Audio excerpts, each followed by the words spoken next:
Troisième partie sur la Révolution française. Voici 3 révolutionnaires très célèbres. Danton, Robespierre et Marat. Georges Danton. Danton, c'était un avocat au début de la Révolution en 1789.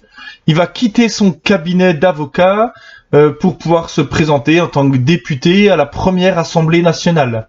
Danton, il est au tout début, lorsque Bailly fait le serment du jeu de paume. Danton, il est là, et puis petit à petit, il va être élu député de Paris, et il va être un des hommes les plus importants de cette Assemblée nationale. Maximilien Robespierre, le voilà. Lui, il écrit Maximilien Robespierre. Il va être également un révolutionnaire très célèbre. Et on commence par Marat. Marat ici, alors Marat, pareil, un révolutionnaire qui est proche du peuple. Marat, il est avec les sans-culottes. Marat, il va avec ses discours inviter les gens à se révolter dans la rue, quitte à ce qu'il y ait beaucoup de violence. Voilà. Ces 3 hommes-là, au départ, en 1790-1791, on est 1 an après le début de la Révolution française, eux, ils continuent à travailler en lien avec le roi.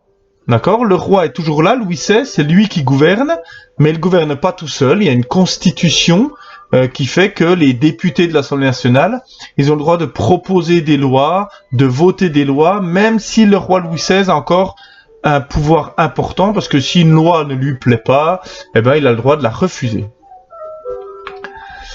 Le problème, c'est que petit à petit, ce droit de veto, c'est-à-dire le fait que Louis XVI ait le droit de refuser certaines lois, ça va donner aux députés de l'Assemblée nationale et au peuple l'idée de la fin de la monarchie. Voilà. On a envie de se débarrasser du roi, se débarrasser de Louis XVI, et envie que la France devienne une république. On voit ici, 1792, ça sera l'an 1 de la République, la première année de la République. Voilà, la révolution va durer 3 ans avec le roi, elle va se poursuivre sans le roi. Regardez ici, dans ce dessin, qu'est-ce qui se passe ? On a Louis XVI qui est ici, c'est un tribunal. On est dans l'Assemblée nationale, et les députés vont voter pour savoir si Louis XVI est coupable ou s'il est innocent. Coupable de quoi ? Il a trahi en fuyant. Eh oui, Louis XVI, en 1791, il va fuir avec la reine et toute la famille royale. Voilà, il va avoir peur pour sa vie, peur pour la vie de sa famille. Et il va prendre un carrosse dans la nuit et ils vont vouloir aller en Autriche. Marie-Antoinette, la reine, elle est autrichienne, elle a encore toute sa famille en Autriche. La famille royale essaye de partir en Autriche. Ils vont donc fuir la France. Mais ils vont être rattrapés à Varennes. C'est une date et un épisode qui est très connu, l'arrestation du roi à Varennes. Le roi va être arrêté et renvoyé à Paris, et donc il va être jugé. Je reviens juste avant. Voilà, il va être jugé pour plusieurs choses, notamment conspiration et trahison de la France. On va dire que s'il a fui la France, c'est qu'il a trahi la France et il est plus digne d'être le roi.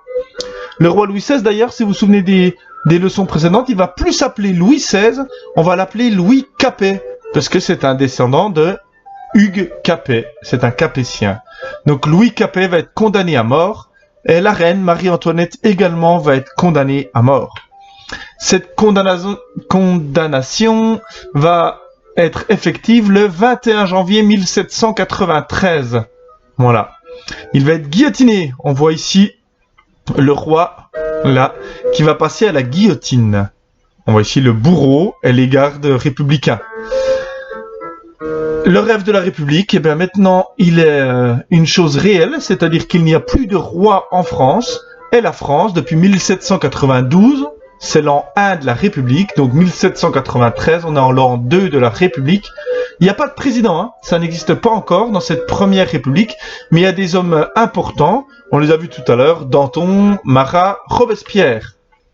Et voilà comment ils vont finir nos 3 révolutionnaires. Marat, en 1793, vous voyez, peu de temps après la condamnation et le fait que Louis XVI soit guillotiné, Marat il va se faire poignarder dans sa baignoire. Voilà aussi quelque chose de très célèbre. On le voit Marat ici, et on le revoit là sur un tableau très célèbre peint par le peintre David.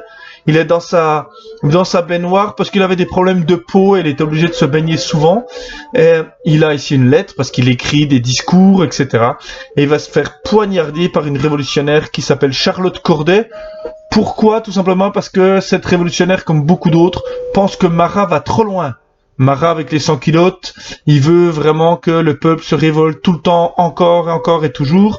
Même après la mort du roi, il va trouver que les responsables, comme Danton ou comme d'autres de cette république, ne sont pas assez virulents. Donc, il va attirer les foudres de certains modérés, on appelle ça. Et donc, il finit en 1793 assassiné dans sa baignoire.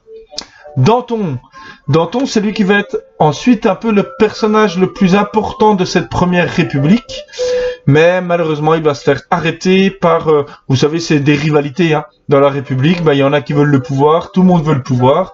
Danton l'a eu à un moment donné, les autres ont été jaloux.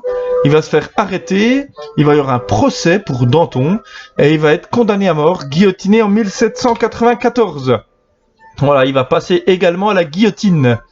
En 1794, vous voyez, tout va vite. Hein. 1793, c'est le roi. 1794, Danton. Et est-ce que vous savez ce qu'a dit Danton juste avant de monter sur l'échafaud alors qu'il va se faire guillotiner? Je vous laisse lire ce que va dire Danton.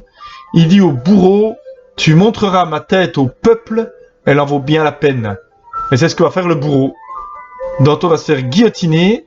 Et le bourreau va prendre la tête de Danton et va la montrer au peuple. Le peuple aimait bien Danton, donc là, autant à la mort de Louis XVI, autant le peuple a applaudi la mort de Louis XVI, autant là le peuple va être triste de la mort de Danton. Et on finit avec notre dernier révolutionnaire, Maximilien Robespierre, qui va prendre le pouvoir juste après Danton. Hein. C'est lui qui a fait accuser Danton et qui l'a fait faire guillotiner. Mais Maximilien Robespierre, qui va être au pouvoir, va abuser également de son pouvoir en prônant la terreur dans la France. Et quelques révolutionnaires vont trouver aussi que Robespierre va trop loin. Et en juillet 1794, voilà, il se fait tirer dessus, vous le voyez ici. Il reçoit un coup de fusil dans la mâchoire et il va être porté à la guillotine avec une mâchoire toute disloquée et il va être guillotiné en juillet 1794. Voilà un peu cette fin de révolution, même si elle n'est pas finie. Ensuite, va y avoir quelques années où d'autres députés de l'Assemblée nationale, qu'on appelle les thermidoriens, vont gouverner la France.